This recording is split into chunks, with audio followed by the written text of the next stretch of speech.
And as we come back, let us remind you that At the Post Live, Serling on Saratoga is coming to you live from the Party Glass Pub in downtown Saratoga and is presented by Naira. Wager on Naira.com, Naira's new state-of-the-art wagering interface. At the Post Live will be hosting a benefit event, Nashville Comes to the Races, immediately following this show, on August 27th. Kick off your Travers festivities with Nashville's top songwriters as they perform some of their chart-topping country hits for local charity. All proceeds of the $25 admission ticket will go towards the Saratoga chapter of the Giving Tree. There will be a live auction of special sports experiences and a raffle of autographed racing and sports memorabilia. For full details, event details, visit At the Post Live social media.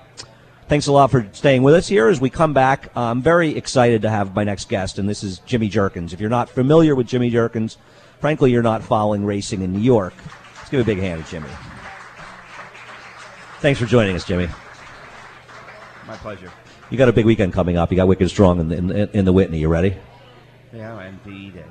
Oh, you got VE Day, all right. I got yelled at the draw by somebody involved with VE Day, and I wasn't showing him the proper respect, and I've continued to insult him. They ready for the big race? They've shown every indication that they are.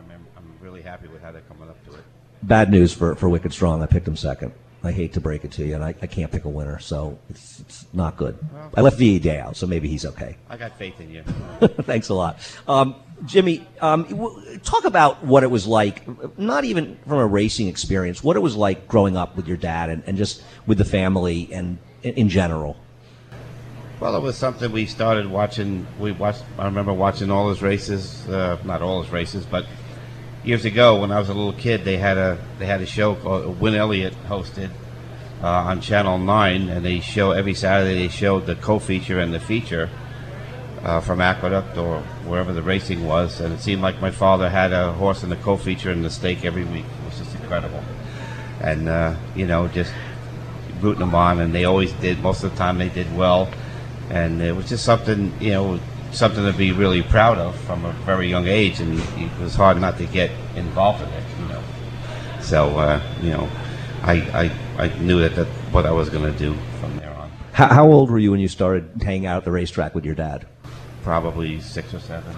And how many brothers and sisters do you have? I have a twin sister, Julie, and 2 older brothers, Stephen, who trains, and an older brother, Allen, who's a sportscaster in Tulsa, Oklahoma. He usually comes actually and visits us. Is he coming this summer? In fact, he's going to be here for the Whitney. He's coming in. Oh, great.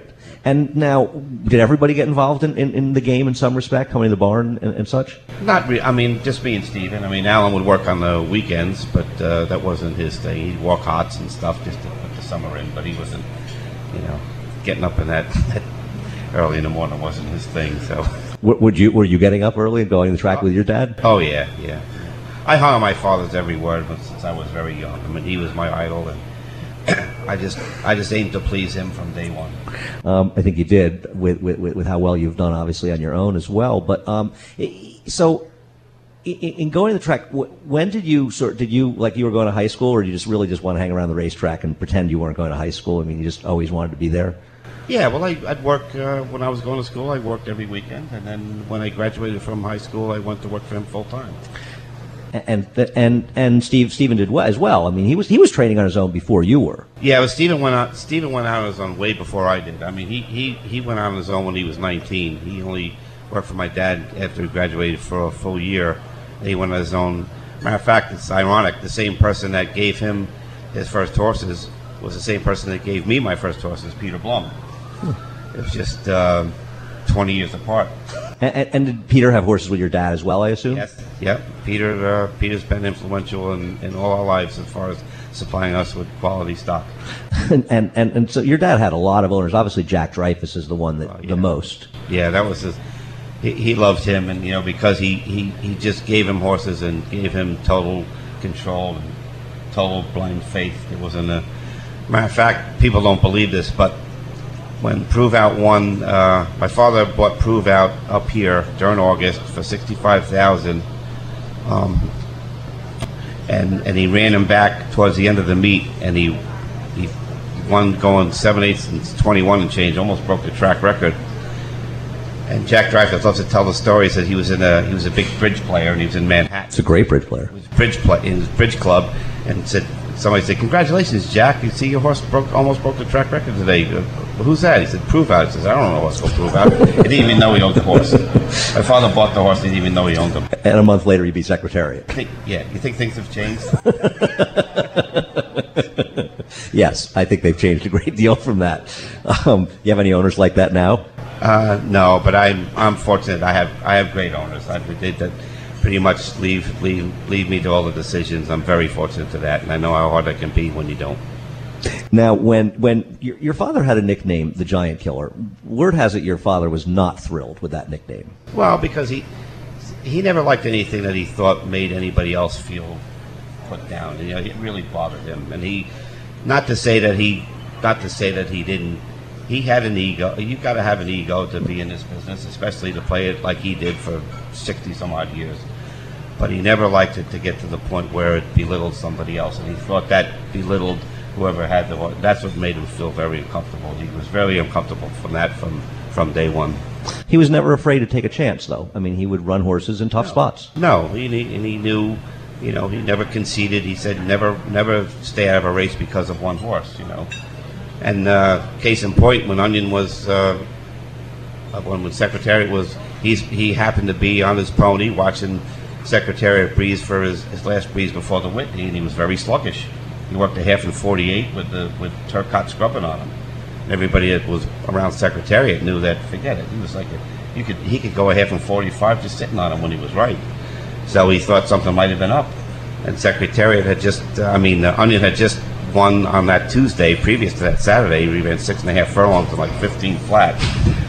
And then those days you entered the day before the race. And he said, it's coming up a small field, and Secretariat might not be at his best. He said, we'll let him see what happens.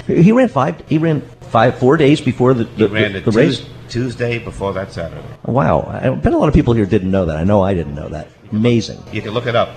I'm not losing my mind. Yeah, we've all lost our minds, actually. So now, you were hanging? You were obviously, I assume, up here at that point. Yeah, I was hanging out, walking hots and stuff like that. Helping out and helping the grooms. Annoying Mike.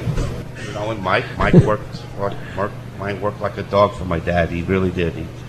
He certainly put his time in. He really did. So any success that Mike got, he certainly earned.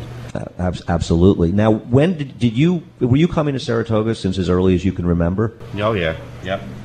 There's a few years my father didn't send he didn't come himself, but he sent. Later on, I got to come up here he sent me up here with like 6 or 7, and then we ran horses. And matter of fact, Leah was working for us then. She was getting on the horses, and. But it would be almost like a shuttle thing in those days. He'd enter one and he'd just send them up and send them right back down. But that was only like 2 or 3 years. But outside of that, we came up for the full season. Did you always look forward to coming up here, even as a kid? Oh yeah, because we always had a house on the Saratoga Lake, and we got on a boat and went on head ski, and it seemed like everybody worked hard and played hard, and it was It was a different time, it seems like. I guess because we're all older, it seems different. But it seemed like a little more fun then. Well, the family also, I imagine. I mean, what was it like, sort of? Were there down times when you'd come home that weren't racetrack around, just around the house? Not really. I mean, it was 7 days a week, and you put your day in, and you went to sleep and got up and did the same thing the next day. So. Well, and back then, of course, we'd race up here, and we'd end on a Monday or and sometimes on a Saturday, and then come back and we'd race 2 days later at Belmont. Yeah, I know, it's another thing, and there was no break between the 2 meets either. But yeah, it seems to be a bigger undertaking now to get that done now. Maybe the help situation isn't quite the same. Years ago, like my father said, when you were shipping, all you had to do was tell the crews we're leaving tomorrow, and you didn't have to worry about anything. Now you have to stay on top of everything, and it's a lot different. The world's gotten more complicated in general. I mean.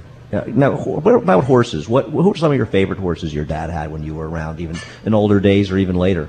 Well, you had to like the horse that Mike Rubb stepped nicely, because, like he said, he was an overachiever. He was by a stallion called Watch Your Step, who was okay, but he wasn't a great stallion. He was out of a mare that never broke her maiden. It was a homebred of Dreyfus's who never could run at all, and he was a very ornery colt when he was young, and.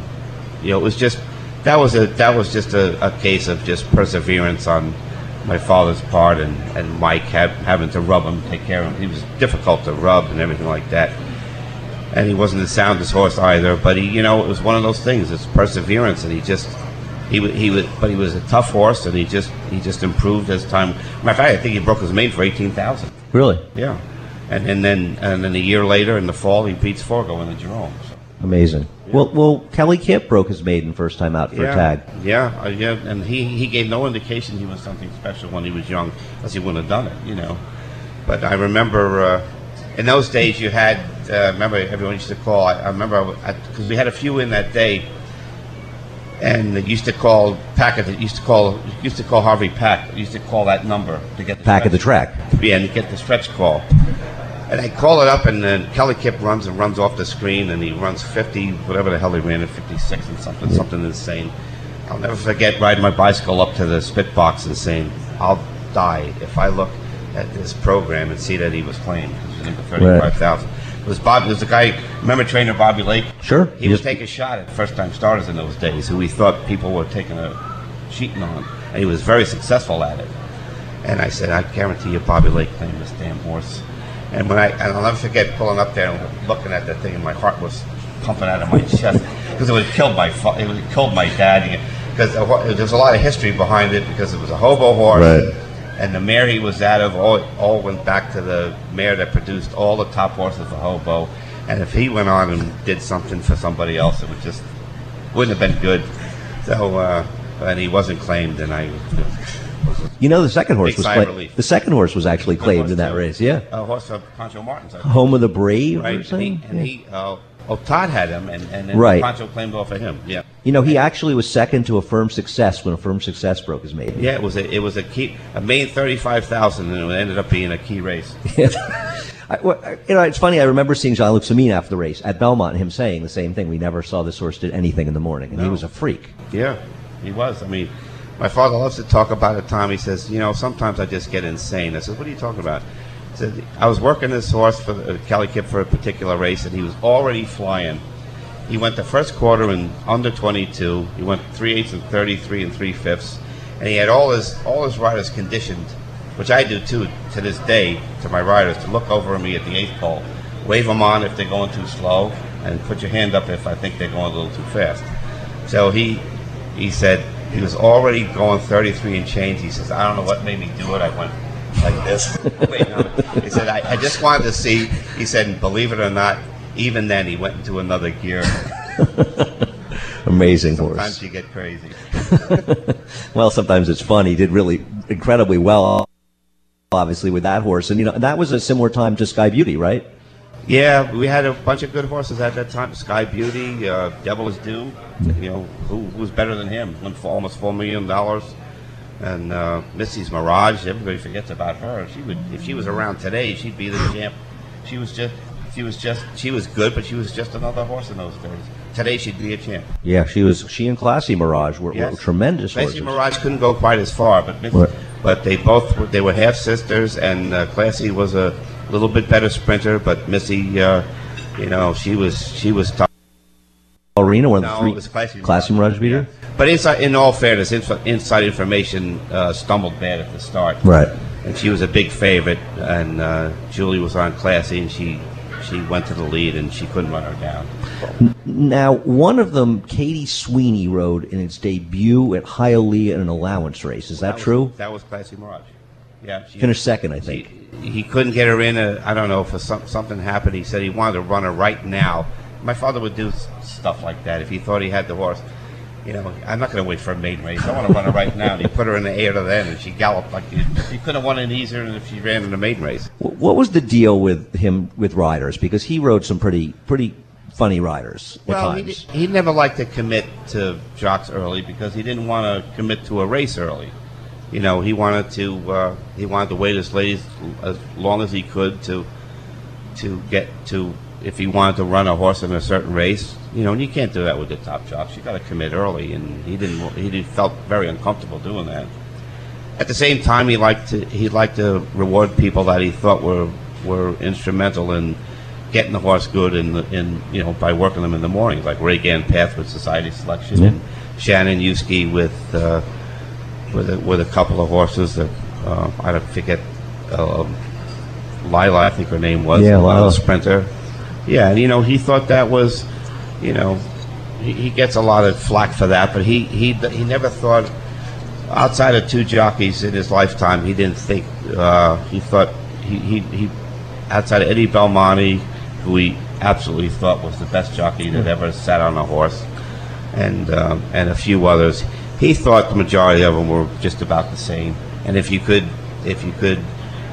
get somebody that was helping you out in the morning, he thought they could get just as much out of him as a journeyman jockey that's riding 10 a day. So that was his thinking. And he could yell at them too. Yeah. Well, but believe me, he yelled at the other ones too. Can you remember any particularly funny things that happened with jockeys that you remember? Not really, but I think the jockey that took the absolute brunt of it was Samin. I mean, he loved Jean-Luc, and Jean-Luc used to, and there's, believe it or not, there's very few jockeys that are good exercise riders also. And he was top-notch. I mean, he could gallop anything. He could gallop a tough horse, and he could breathe. Migliori was very good too. Mig was good because he came up with Steve DeMauro the hard way, and he learned the right way. And they could help you a lot in the morning.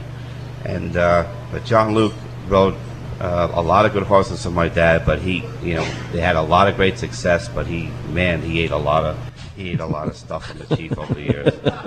He really did.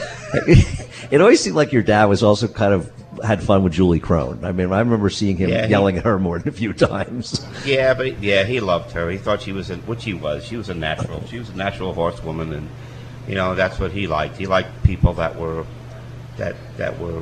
some of the jockeys and very successful jockeys. Horses are like a piece of furniture to them. But still in all, when they get up there and they racing is, you don't really have to like a horse to be a good jockey. Sure. Unfortunately, I mean, there's a lot of great jockeys over the years that could care less once they hopped off one. But they knew what to do when they got out there. They were good as far as strategy goes and everything like that. They were very smart, but they didn't have any feeling for the horse. My father always tried to use people that had some feeling for the horse too. And so before I let you go, and it's been great having you here, Jimmy. I really appreciate your being here. When you're in a day-to-day, what do you think most when you think of your dad and your daily routine? Anything in particular that comes to mind with horses? You sometimes think, like, what would my dad do with this horse? Yeah, I do. But he was a man. Believe it or not, he was a man of few words. If I think, leading by example was, when you hear that was more him. But he could, the few words that he did say, he could say more in 4 words than a lot of people could say in 4 paragraphs.